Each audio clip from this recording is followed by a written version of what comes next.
prier ensemble, si vous le voulez bien, avant de méditer la parole de Dieu ensemble. En effet, notre Dieu, nous pouvons dire Alléluia. Alléluia au Seigneur, gloire à Dieu. Parce que tu es le Dieu créateur de toutes choses.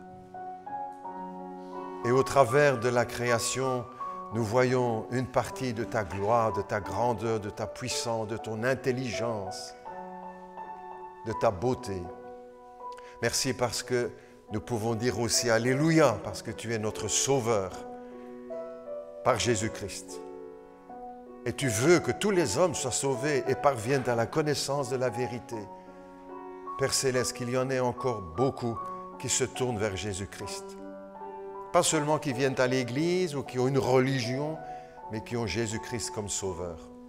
Merci de bénir pour nous ce matin ta parole, qu'elle trouve le chemin de notre cœur.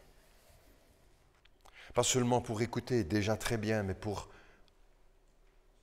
accueillir cette parole au fond de nos vies, pour qu'elle transforme nos vies, pour qu'elle rafraîchisse nos vies, pour qu'elle donne un sens à notre vie et que nous puissions vraiment la recevoir comme la parole de Dieu, ainsi qu'elle est réellement, parole vivante, parole de vérité, qui sauve et qui transforme. Je te demande aussi, et à nouveau ton aide ce matin pour partager cette parole pour chacun avec simplicité, avec clarté, avec l'Esprit Saint et honnêteté, sans ajouter, sans retrancher rien à la parole de Dieu. Nous ajoutons notre prière, nous joignons à notre prière tous ceux qui nous suivent sur Internet et qui nous en envoient parfois quelques messages de retour, d'encouragement, ou sur Média Évangile et sur Facebook, sur ceux qui prennent aussi les CD qui sont enregistrés, qu'il y ait pour eux tous aussi, pour nous tous, une bénédiction, puisque ta parole est bénédiction. C'est au nom de Jésus que nous te le demandons. Amen. Nous reprenons notre texte, si vous le voulez bien, dans la Bible, bien sûr, dans le livre de l'Ecclésiaste. Merci encore à nos musiciens. C'est là que nous sommes avec le roi Salomon, puisque c'est lui qui écrit ces textes, Ecclésiaste, presque au milieu de la Bible, un peu après les psaumes, les proverbes, le livre de l'Ecclésiaste. Et ce matin, nous lirons dans le chapitre 2 quelques versets, si vous le voulez bien, puisque nous reprendrons ce thème-là à l'occasion de plusieurs dimanches, bien sûr. On ne prend pas verset par verset, ça serait trop long, mais les enseignements clés, si vous le voulez bien. Ecclésiaste, donc, le chapitre 2, puisque chaque dimanche aussi, nous ouvrons la Bible avec les jeunes, avec les ados, avec les enfants. C'est la parole de Dieu. Ecclésiaste, chapitre 2, et nous lirons au début de ce chapitre. Je me suis dit dans mon cœur, allons, essaye la joie et tu goûteras le bonheur. J'ai constaté que cela aussi, c'est de la fumée, une vanité. J'ai traité le rire de folie et j'ai dit, à propos de la joie, mais à quoi sert-elle ? J'ai imaginé dans mon cœur de livrer mon corps au vin, tout en me conduisant avec sagesse, et de m'attacher à la folie jusqu'à ce que je voie ce qui est bon pour les humains de faire sous le ciel tout au long de leur vie. Je me suis lancé dans de grandes entreprises, je me suis construit des maisons, je me suis planté des vignes, je me suis fait des jardins et des vergers, et j'y ai planté toutes sortes d'arbres fruitiers. Je me suis fait des réservoirs pour arroser les pépinières. J'ai acheté des serviteurs et des servantes. J'en ai eu d'autres nés chez moi. J'ai aussi possédé des troupeaux de bœufs et de brebis, plus que n'importe qui avant moi à Jérusalem. J'ai même amassé de l'argent et de l'or, les richesses des rois et des provinces. Je me suis procuré des chanteurs et des chanteuses, ce qui fait le plaisir des hommes, des concubines en quantité. Je suis devenu grand, plus grand que n'importe qui avant moi à Jérusalem, sans rien perdre de ma sagesse. Je n'ai rien refusé à mes yeux de tout ce qu'ils réclamaient, et je n'ai privé mon cœur d'aucune joie.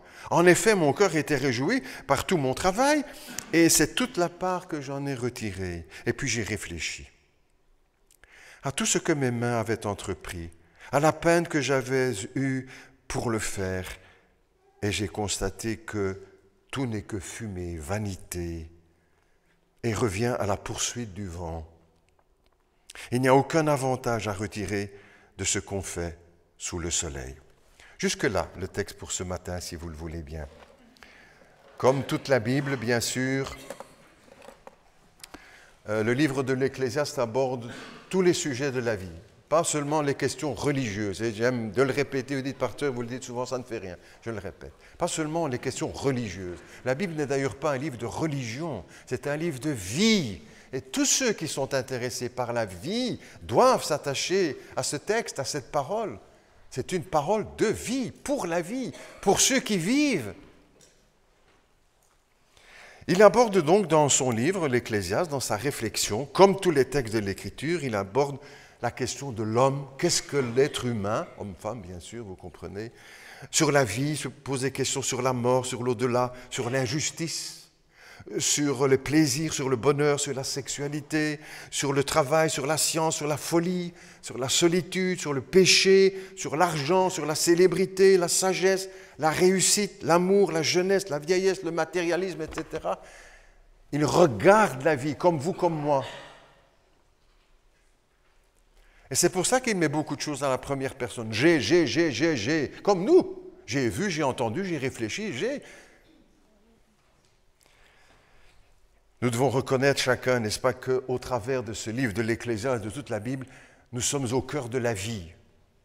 Pas au cœur d'une religion, au cœur de la vie, de votre vie, de notre vie, de la vie que Dieu nous a donnée. C'est un livre pour les enfants, c'est un livre pour les vieillards, c'est un livre pour les papas, pour les mamans, pour les savants, pour l'ignorant. C'est un livre pour tous les hommes depuis que le monde a été créé. Il dit Amen, le petit là. C'est bien, mon grand. C'est le livre de Dieu, c'est la parole de Dieu. Dieu a parlé. Et quand nous lisons la Bible, nous écoutons ce que Dieu nous dit. Nous écoutons Dieu qui nous parle. C'est pourquoi, au travers de cette parole, c'est Dieu aussi qui s'approche de nous, qui s'approche de vous, de toi, de chacun. Je vous ai proposé donc une série sur l'Ecclésiaste, un livre très moderne, très moderne. On le surnomme, l'Ecclésiaste, le philosophe de la Bible, parce qu'il réfléchit sur beaucoup de choses. C'est le roi Salomon, il est célèbre dans le monde, entre autres avec cette fameuse phrase « Vanité des vanités, tout est vanité ». Mais nous avons insisté pour dire que cela, il le dit quand il regarde le monde sous le soleil, comme s'il n'y avait pas de Dieu. Et quand il regarde tout ce que nous faisons sans se tourner vers le Seigneur, il n'y a rien qui a de sens. Si Dieu n'existe pas, rien n'a de sens. Pas de Dieu, pas de sens. Pas de Dieu, pas de sens. Mais ce n'est pas un athée, l'Ecclésiaste.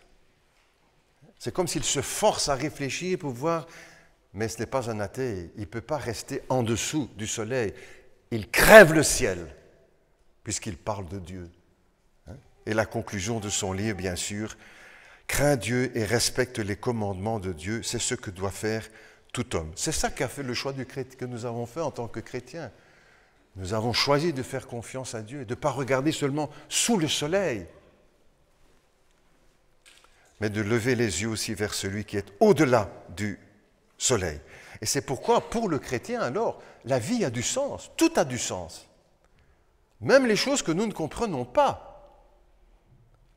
Et ce serait bien prétentieux de vouloir dire, il faut que je comprenne tout. Jamais nous ne comprendrons tout. Donc nous faisons confiance à ce Dieu qui est au-delà du soleil, mais qui est tout près de chacun de nous.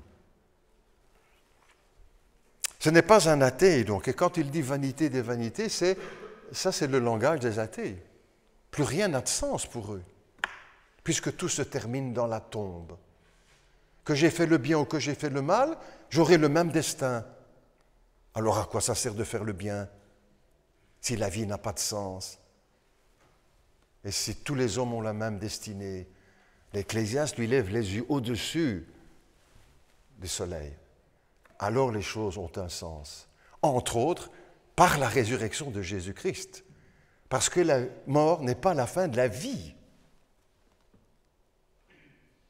C'est l'enseignement de toute l'Écriture. C'est ce que le Seigneur a enseigné, le Seigneur Jésus, et pas seulement enseigné, mais prouvé par sa résurrection, même aux yeux de ceux qui ne voulaient pas le croire. Qui c'est qui ne voulait pas le croire? Les disciples. Les disciples qui étaient autour de lui. Il a fallu qu'ils le voient, qu'ils le touchent, qu'ils mettent leurs mains dans les plaies du Christ pour se dire, c'est quand même vrai. Et on pense surtout à Thomas, mais il n'était pas le seul, et il a quand même dû reconnaître qu'il s'était trompé, qu'il aurait dû croire sans voir. Deuxième volet, donc pour aujourd'hui, un petit résumé de ce que nous avions vu. L'Ecclésiaste, c'est donc le roi Salomon, le troisième roi d'Israël, n'est pas seulement un philosophe qui réfléchit, c'est un homme qui va essayer.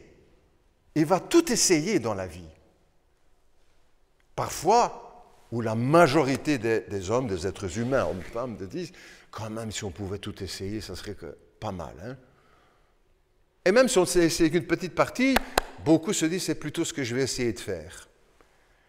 Il voulait vivre, il voulait goûter tout, il voulait tester tout, il voulait expérimenter tout.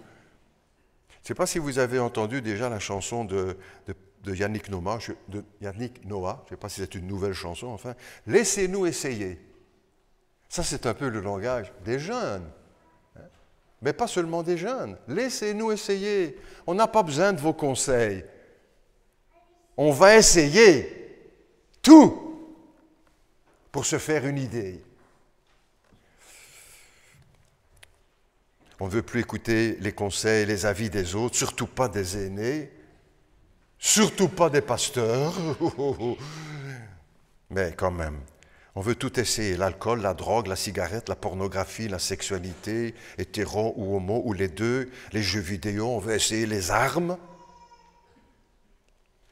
on veut essayer la vitesse avec l'auto, la moto, les émotions fortes, l'adrénaline, on veut essayer les risques, le danger, la peur, la mort en la frôlant.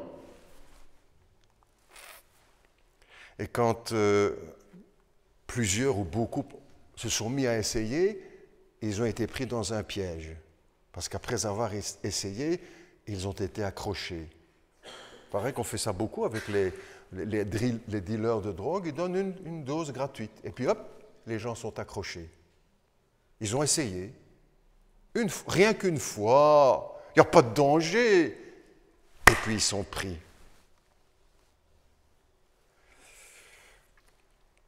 Ils sont devenus des esclaves blasés de la vie. Chacun le sait, ce n'est pas seulement une constatation des chrétiens ou des...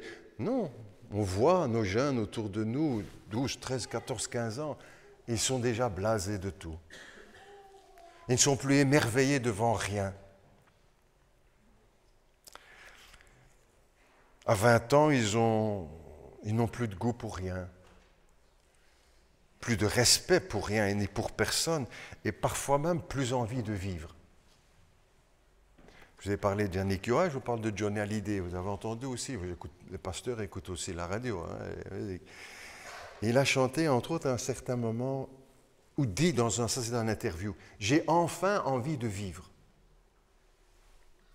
Je dis, tiens, il avait une quarantaine, cinquantaine d'années à ce moment-là. « J'ai enfin envie de vivre ». Je dis, mais avant, il n'avait pas envie de vivre. Mais il a tout. Il avait tout. Et puis, dans une de ses chansons qu'on lui a composées, bien sûr, il demande ceci, qu'on me donne l'envie d'avoir envie. Oh! Et j'ai touché à tout, j'ai goûté à tout. Et pour finir, rien. Le vent, le vide, plus d'envie. Pour rien. C'est un petit peu la conclusion de l'Ecclésiaste. Hein? Je vais essayer tout, et en essayant tout, ça ne m'a rien apporté. Si je reste en dessous du soleil, la vie ne vaut pas la peine d'être vécue. Et c'est là qu'arrivent beaucoup de jeunes en conclusion de leur jeunesse ou de leur vie. Après avoir été gavés de tout, après avoir jusqu'à vomir tellement l'abondance était là, après avoir craché sur Dieu, il n'y a plus rien qui a de goût. Plus rien n'a de valeur. Plus rien n'a d'attrait ni de saveur. Comme l'Ecclésiaste, vanité des vanités. tout ça, ça ne sert à rien. S'il n'y a pas quelque chose là-haut. Et on pourrait dire aujourd'hui, il y a beaucoup de petits ecclésiastes dans le monde qui essayent tout et puis qui en arrivent à la même conclusion très tôt. C'est bien l'esprit de désespoir qui prévaut dans notre monde, n'est-ce pas? Le matérialisme promettait le paradis, mais il n'a pas tenu ses promesses, au contraire. Au contraire, il a plongé le monde et beaucoup de personnes dans le non-sens, dans le vide, dans l'absurde, dans la vanité. Comme je disais, là, notre génération vit cette crise-là. À 15 ans, des jeunes sont blasés de tout, ils n'ont plus d'idéal, plus de raison de vivre. Ils ont tout vu, tout bu, tout connu, tout lu. Et comme l'Ecclésiaste, ils en arrivent à dire « J'en suis venu à livrer mon cœur au désespoir ». Même les intellectuels de notre société constatent cela, n'est-ce pas? Une société de désespoir. Oui, bien sûr, il y a des joies, il y a des fêtes, ceci, mais pour finir, ce n'est pas une constatation pastorale, ça, ou religieuse. C'est des journalistes qui écrivent des bouquins, etc., des philosophes. On en est arrivé là. Il n'y a plus de sens. Connaissez cette histoire? Pas une histoire vraie, mais ça fait réfléchir, j'ai entendu ça. C'est un policier qui est surveillant sur un pont, un grand pont de grande ville. Et il voit un jeune qui monte sur la balustrade et qui va se jeter dans le vide. Il crie « Arrête, arrête, arrête, arrête, j'arrive !» Et il ouvre le dialogue avec « Pour qu'est-ce que tu veux te suicider? Pour qu'est-ce que tu veux? La vie n'a plus de sens, etc. » Et le policier dit « Écoute bien, un deal. » Le mot moderne, ça, hein? Un deal. Tu vas pendant 5 minutes m'expliquer pourquoi la vie n'a pas de sens. Et après moi, 5 minutes, je t'expliquerai pourquoi la vie a du sens. Ok, d'accord. Et le jeune homme et le policier après, et 10 minutes après, ils sautaient tous les deux dans l'eau. On rit, bien sûr, c'est fait pour ça, mais pour faire réfléchir. Parce que pour beaucoup qui se laissent convaincre, pour finir, mais la vie n'a plus de sens. On entend ça sans cesse autour de nous. C'est la tendance qui prévaut aujourd'hui, n'est-ce pas, et qui pourrait expliquer le désespoir et la souffrance chez les jeunes et les moins jeunes, et qui expliquerait le nombre en constante augmentation, le nombre de suicides. En Belgique, l'un des pays les plus riches au monde, chaque jour. On ne nous donne pas les statistiques lors des informations, etc., parce que c'est comme une honte. Mais que se passe-t-il? Qu'est-ce qu'il leur manque? Qu'est-ce qu'il faut? On a mis Dieu dehors et la vie n'a plus de sens. Plus de Dieu, plus de sens. Plus de Dieu, plus de morale. Pour qu'est-ce que je vais respecter une morale? S'il n'y a pas de Dieu. Et si d'autres qui sont à côté de moi et qui ne la respectent pas, pour finir, n'ont pas une vie si moche que ça. Hein? Plus de Dieu, plus de morale. L'Ecclésiaste a tout essayé, à l'excès. Pas seulement du bout des doigts, à l'excès. Et pas seulement des choses mauvaises qu'il a essayé. Il a réfléchi sur la science, le plaisir, l'alcool, les constructions, des monuments, des jardins, la sexualité, réfléchir à l'argent, l'or, la musique, la célébrité, etc., la philosophie, etc., la folie, le travail, le succès, les vacances, la gastronomie, et c'est planter des arbres fruitiers. Donc des bonnes choses aussi. Et même tout ça le laisse vide. Tout ce que, écoute bien ce qu'il dit, tout ce que mes yeux ont désiré, je ne les en ai pas privés. Tout ce que mes yeux désiraient, je ne les en ai pas privés. On pourrait penser, mais ça c'est le rêve de tout être humain. Je n'ai refusé à mon cœur aucune joie. Et vanité des vanités, tout ça n'a pas de sens, tout est précaire. C'est le mot qu'on essaie de traduire par vanité. Buée, c'est le mot. Précarité, vapeur, brouillard, pas de consistance, pas de sens. Je me souviens d'une prédication de Billy Graham, le prédicateur de l'Évangile qui a été dans le monde entier. Il racontait dans un, j'oublie le détail, enfin une chose qu'il avait été invité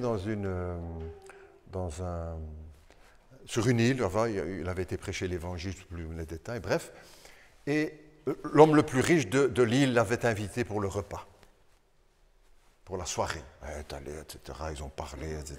Et à un certain moment, cet homme le plus riche de l'île dit, vous savez, Monsieur Graham, je suis l'homme le plus riche de cette île. Mais en même temps, je suis l'homme le plus malheureux de cette île. Oh. Quelques jours après, je vous dis, j'oublie les détails, il est invité chez le pasteur, un des pasteurs de l'île, qui vit dans une petite maison et qui s'occupe de sa sœur handicapée, etc., etc. Et qui lui dit, vous savez,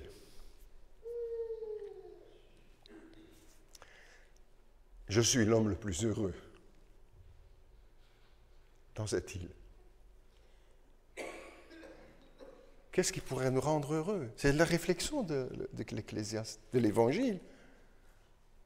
L'abondance de tout, l'excès ou le Christ, la vie avec Jésus-Christ. Pourquoi tous ces sens? C'est parce que, pour cette réflexion, parce que la mort rend tout absurde, sauf s'il y a une résurrection. Sauf s'il y a une résurrection. C'est ce qu'il dit dans son texte. « J'aurai le même sort que le fou », écrit l'Ecclésiaste. Pourquoi donc ai-je été sage? C'est le même sort. Si l'on regarde rien que tout a été fait de poussière et tout retourne à la poussière. Le monde athée, c'est le monde de l'absurde. C'est le monde du désespoir. Le monde qui sent la mort partout. Parce qu'il n'y a plus d'espoir. Et l'Ecclésiaste décrit cette absurdité de la vie absurde sous le ciel, sous le soleil. Une vie de néant, une vie qui ne vaut pas la peine d'être vécue. C'est un petit peu ce que dira aussi Albert Camus dans ses livres.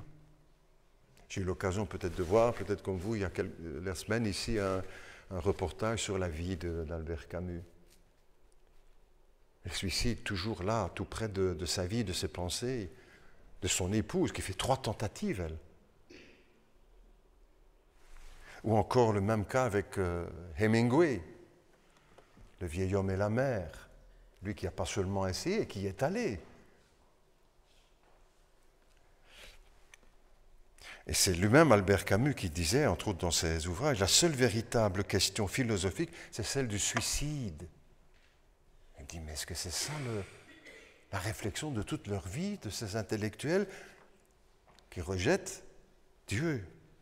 Que c'est bien triste et macabre, cette philosophie athée du néant, et qui est en train d'étouffer en Europe la bonne nouvelle de l'Évangile.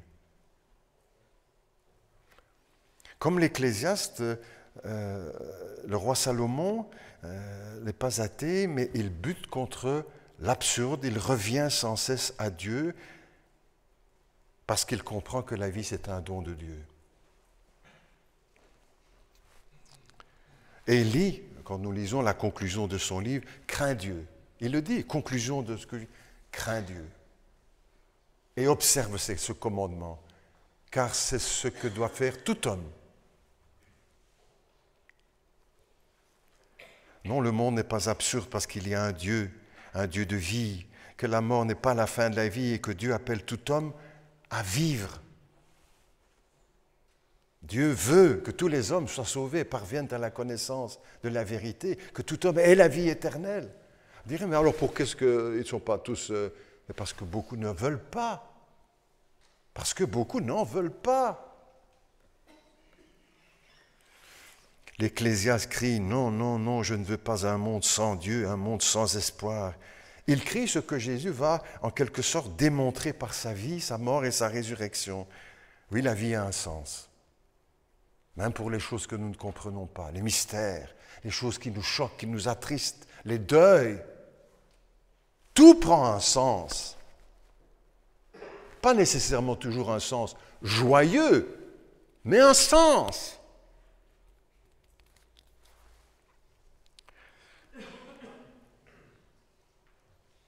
Regardons maintenant courtement quelques conseils qu'il nous donne, ou bien faire une comparaison. Quittons un instant Salomon, le roi, pour porter les regards sur un autre roi, le roi des rois, sur Jésus-Christ. Parce que Jésus a parlé de Salomon. Pour lui, Salomon, ce n'est pas des histoires, ce n'est pas des inventions, c'est de l'histoire. Et c'est les archéologues aussi qui confirment cela, c'est de l'histoire, ce n'est pas des légendes, c'est pas des... Regardons un peu le roi de rois. Et quand il a parlé de Salomon, Jésus a dit, Salomon, ceci, riche, etc. Et pourtant, il y a ici plus que Salomon. C'était qui? Ben lui, Jésus, le Messie, le Fils de Dieu. Pourtant, Jésus, lui, il n'a pas tout essayé. Il n'a pas voulu tout essayer. Au contraire, il est venu pour tout accomplir, la volonté de son Père. Jésus n'a pas goûté de tout, comme Salomon. Mais il pouvait dire, ma nourriture, c'est de faire la volonté de mon Père qui est dans les cieux. Jésus n'a pas construit, bâti des châteaux, des royaumes, mais il a construit une église qui a traversé les siècles et dont nous faisons partie avec des millions d'autres dans le monde.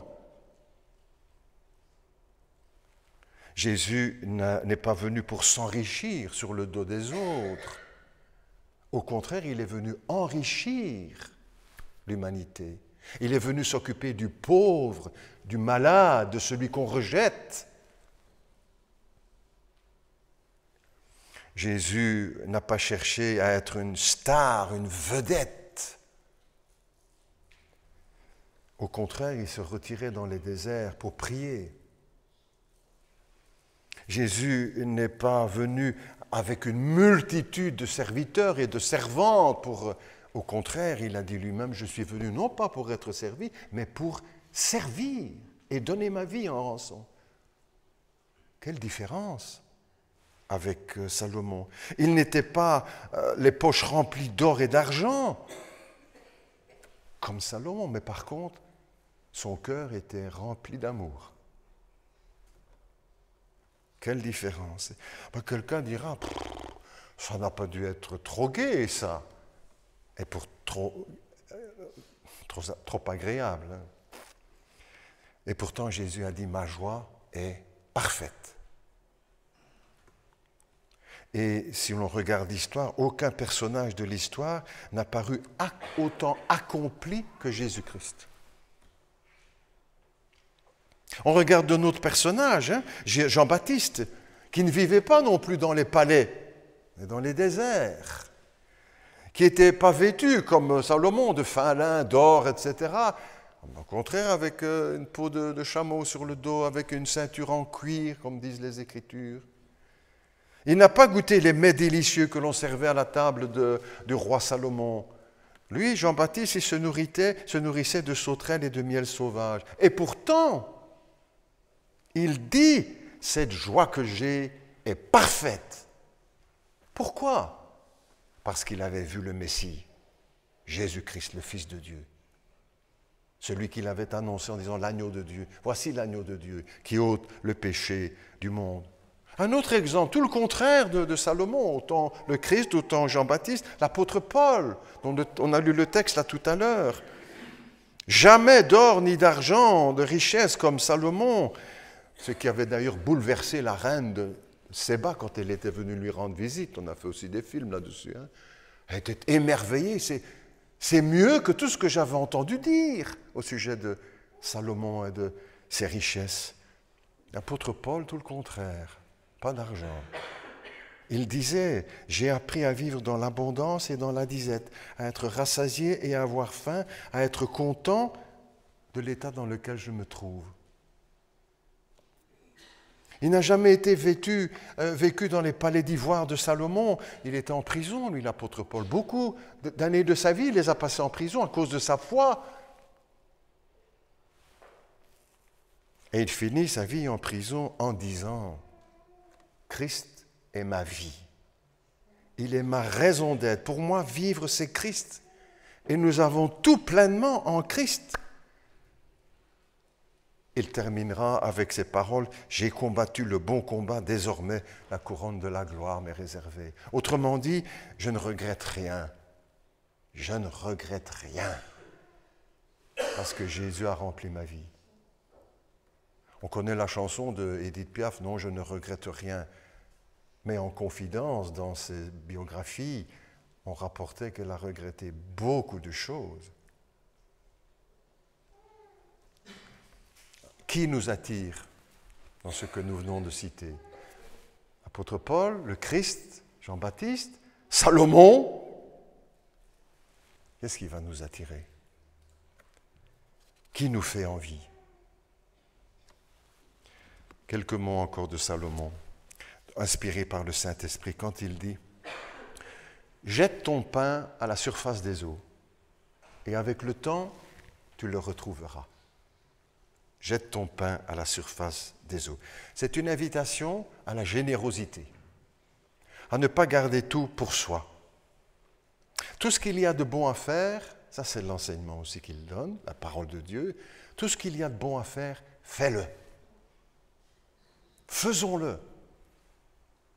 Et avec le temps, tu le retrouveras. C'est-à-dire que c'est de l'investissement. On parle beaucoup d'investissement aujourd'hui, les banques, etc. Il faut investir dans la vie, etc. Là, l'investissement, jette ton pain à la surface. Le pain, ce n'est pas jeter le pain sur l'eau, on comprend bien, parce que tous les enfants disent « Oh oui, le pain, surtout les croûtes du pain. » Ce n'est pas ça qu'il veut dire, on comprend tous, n'est-ce pas? Partageons, librement. Pas de contrôle, il faut partager. Jette ton pain à la surface des eaux. Et avec le temps, tout ce que tu peux faire de bien, ça te reviendra un jour. Ça te reviendra un jour. Ça, ce sont aussi les paroles de l'Évangile. Souvent, nous calculons quel est mon intérêt? Combien est-ce que ça va me rapporter? Pas seulement sur le plan financier, vous comprenez bien. Mais qu'est-ce que ça va me rapporter de faire du bien? De m'occuper de ma voisine qui n'est pas bien pour l'aider. Qu'est-ce que ça va me rapporter? Il y a une autre dimension. Pour le chrétien, il y a une autre valeur. La bonté. La bonté. La bonté. Des gestes gratuits, n'est-ce pas? C'est ce qui a le plus de valeur. Impossible de faire tout de cette façon, bien sûr, hein, gratuitement, voilà, mais il y a quand même de la place, il doit y avoir de la place dans notre vie, pour ne pas rater notre vie, justement. Certains pensent que pour ne pas rater, il faut tout garder pour soi. Oh, surtout pas partager, surtout pas avec celui-là, parfois même avec leurs enfants, certains. Ah non, hein? Ah non, moi j'ai fait ma vie, qu'ils fassent la leur, hein?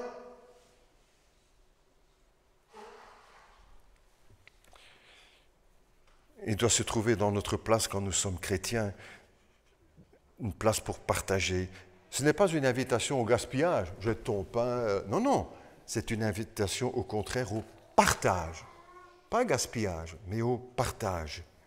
Avec le temps, dit littéralement le texte, avec le temps, dans la multitude des jours, tu le retrouveras.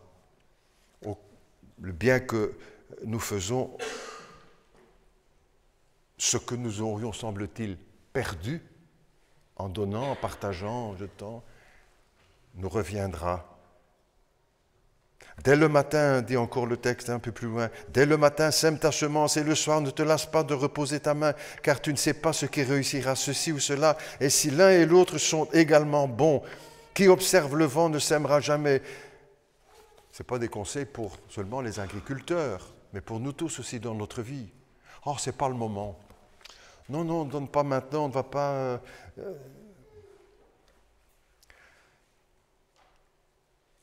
ce n'est pas le bon moment, la situation est avec l'Évangile aussi, n'est-ce pas? On va attendre le bon moment, mais pas maintenant parce que la situation économique n'est pas bonne, parce qu'il y a beaucoup de sectes et on va nous prendre pour une secte, parce que nous sommes trop peu nombreux, parce qu'on a déjà essayé, parce que les gens n'en veulent pas, etc. On ne va rien faire. Un principe, je termine avec ça, un principe dans la vie chrétienne, il ne faut pas travailler en fonction des résultats ou des prévisions.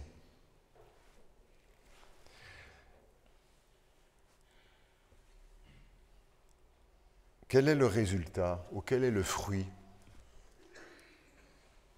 d'une prédication? Qu'est-ce qui va rester? Est-ce que ça vaut la peine? Pour une leçon avec un enfant à l'école du dimanche, quel est le rapport qualité-prix? Est-ce que c'est utile? Quel est le résultat d'un week-end d'évangélisation? Est-ce que ça vaut la peine de... Quel est l'intérêt de 10 années de travail missionnaire au Burkina Faso ou dans d'autres pays? Quel est l'intérêt de travailler 30 ans au Tchad, missionnaire, presque sans voir aucun fruit? Rien comme intérêt, comme retour. Est-ce que ça vaut la peine? Jette ton pain à la surface. L'intérêt, l'avantage de bulletin à résurrection, est-ce que ça va donner quelque chose? Ou d'une distribution de 10 000 Bibles, on a fait plus dans la région de Charleroi, de maison en maison. On ne travaille pas en fonction, dans l'Évangile, on ne travaille pas en fonction des résultats. Parce que le Seigneur nous a dit qu'il faut y aller. Il faut le faire. Et les résultats lui appartiennent. Et à nous, notre part, c'est de pouvoir partager et semer, de jeter notre pain, le pain de l'Évangile, le pain de la gentillesse, le pain de... Et avec le temps, cela nous reviendra. Peut-être pas tout de suite, mais cela nous reviendra un jour. Jésus nous a dit, allez, faites de toutes les nations des disciples. Et quand il a commencé, il était 12, même pas 11, puisque... Et aujourd'hui, il y a des centaines de millions de chrétiens dans le monde.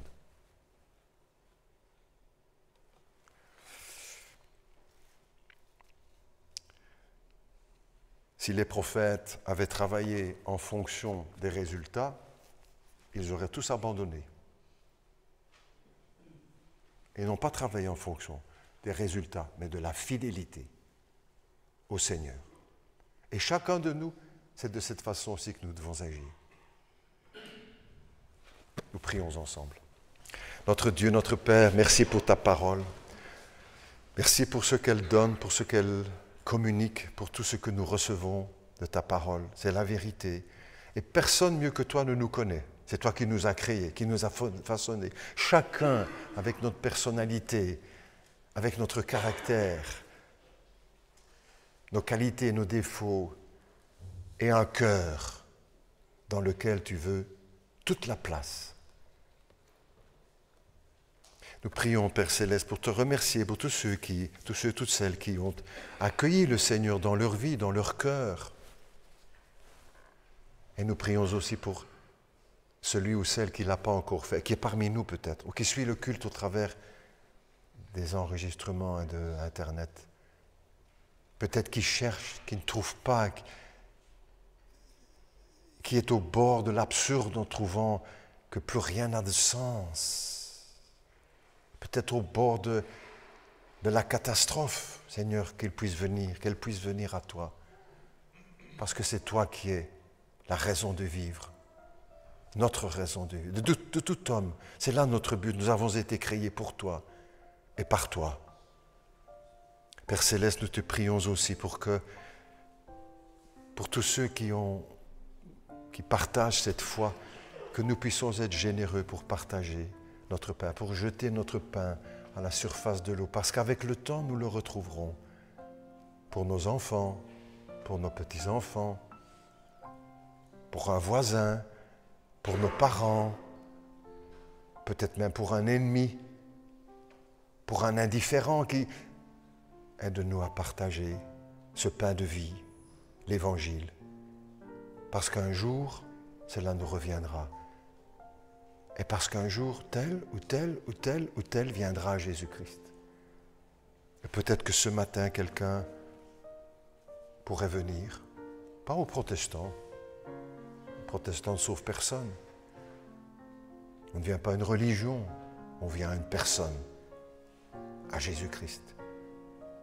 Non pas pour entretenir une religion, mais pour entretenir une relation avec Jésus. Peut-être, Seigneur, quelqu'un parmi nous, et si c'est votre cas, ne remets pas à plus tard ta décision. Fais-le maintenant, intérieurement, dans notre cœur. C'est là que les choses commencent. Quelqu'un qui puisse dire, Seigneur, je m'approche de toi, à petits pas. Jusqu'à présent, ma vie n'a pas de sens. Et j'en souffre. Et j'en souffre.